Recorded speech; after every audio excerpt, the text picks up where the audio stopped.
mengingat problem di masa depan itu semakin berat, kita diperlukan namanya itu problem solving. Apa itu problem solving? Problem solving itu adalah sebuah cara kita mengatasi sebuah masalah atau memproses sebuah masalah menjadi sebuah keberhasilan.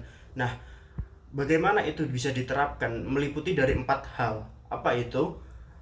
Empat hal itu adalah sebuah riset, apa itu kita harus mempelajari apa itu permasalahannya dan lain-lain. Lalu itu ada plan, itu adalah rencana yang kita akan lakukan mengatasi problem tersebut. Lalu praktek. Nah, praktek itu kita mengimplementasikan dari sebuah plan tadi. Lalu terakhir itu ada hasil, bagaimana kita bisa mengetahui hasil dan berevaluasi untuk lebih baik itu. Saya mempunyai teman, kebetulan dia adalah seorang ketua himpunan organisasi Prodi Gizi di Poltekkes Kemenkes Yogyakarta. Nah, kenapa saya memilih dia? Karena kebetulan kan saya mengambil tema atau topik itu problem solving. Nah, problem solving itu cukup relate di sebuah organisasi ataupun di sebuah company gitu. Nah, kebetulan teman saya mempunyai jabatan itu. Nah, saya ingin bertanya atau wawancara ke dia itu bagaimana cara dia mengorganisir sebuah problem dia dalam organisasi, terus cara dia merencanakan sebuah problem itu sebagai nantinya sebagai keberhasilan dia dalam mengatasi sebuah problem, lalu cara dia mengimplementasikan rencana itu terus hasilnya gimana, itu perlu kita bahas di sini. Nah, untuk pembahasannya kita beralih ke video yang lain. Teman-teman, kita sekarang sedang bersama Kak Keisha Rosita Dewi. Beliau adalah Ketua Himpunan Mahasiswa Prodi Gizi dari Poltekkes Kemenkes Yogyakarta.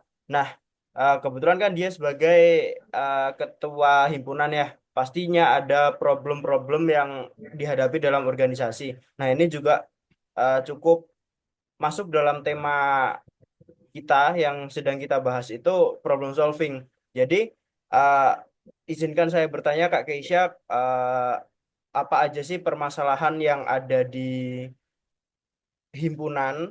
Kebetulan kan kakak juga sebagai ketua himpunannya. Nah, terus bagaimana rencana langkah untuk mengatasi problem-problem itu? Terus uh, secara prakteknya atau cara kerjanya itu seperti apa? Monggo bisa dijelaskan.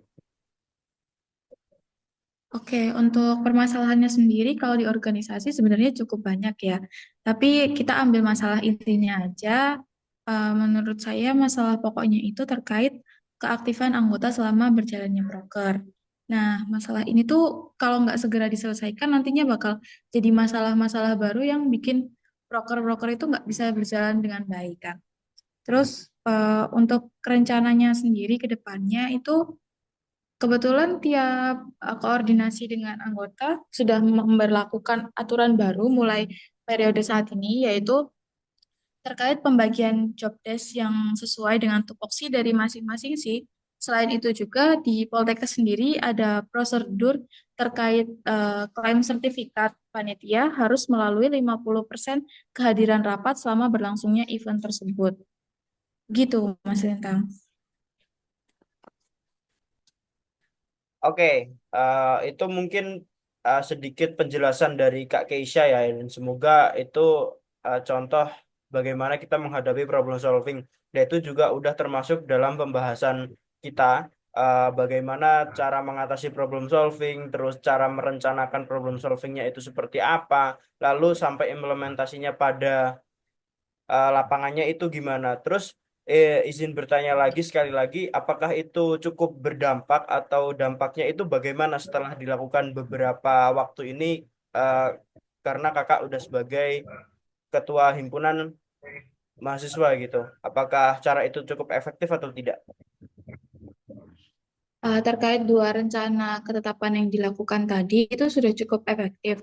Namun selain itu tentunya ada cara-cara lain yang harus dibarengkan agar bisa lebih maksimal lagi dari kerja anggota organisasi itu sendiri. Contohnya bisa melakukannya dengan koordinasi secara berkala melalui rapat rutin itu guna mengetahui keaktifan anggota serta progres job desk yang sudah berjalan. Selain itu, kita juga melakukan adanya evaluasi setelah kegiatan untuk mengetahui kendala-kendala dan permasalahan selama jalannya proker agar kedepannya tidak diulang lagi. Selanjutnya, kita juga bisa mengetahui anggota mana aja yang mungkin bermasalah sehingga kedepannya bisa kita kasih mungkin treatment khusus pendekatan yang lebih lagi agar anggota tersebut bisa lebih aktif ke depannya gitu.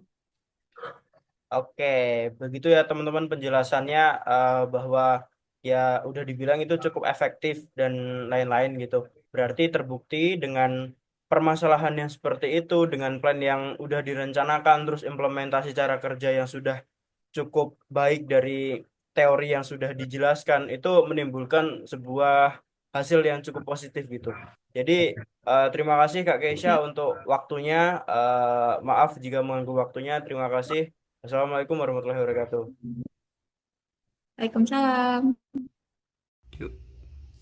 Di pembahasan Kak Kesha yang disampaikan tadi itu membuktikan bahwa jika kita mengorganisir masalah dengan baik melalui dengan identifikasi masalah terlebih dahulu dengan cara tadi yang disampaikan waktu 4 langkah komunikasi itu ada. Pertama itu riset, yaitu kita harus identifikasi masalah, terus lalu ada plan atau rencana merencanakan bagaimana masalah itu akan dihadapi atau dilalui, lalu ada praktek atau implementasi dari rencana tadi, terus ada sebuah evaluasi. Itu terbukti bisa menyelesaikan atau bisa membuat berhasil kita dalam mengatasi sebuah problem tentunya di organisasi gitu. Nah, mungkin kalau dijelaskan secara general tadi itu adalah sebuah hal-hal yang positif gitu, tidak terlihat tidak ada kekurangannya, tapi di samping itu juga ada kekurangannya teman-teman. Jadi kalau misal itu kan hanya menjelaskan secara general atau arahan secara general, sedangkan setiap individu manusia itu mempunyai pemikirannya masing-masing atau karakternya masing-masing. Nah, himbauan yang secara general itu tidak bisa kalau bisa mengubah sebuah pemikiran atau karakter sebuah orang untuk mengikuti sebuah aturan itu secara saklek. Jadi kemungkinan itu efektif secara general tetapi tidak efektif secara individu. Mungkin itu yang bisa aku sampaikan teman-teman. Terima kasih atas perhatiannya.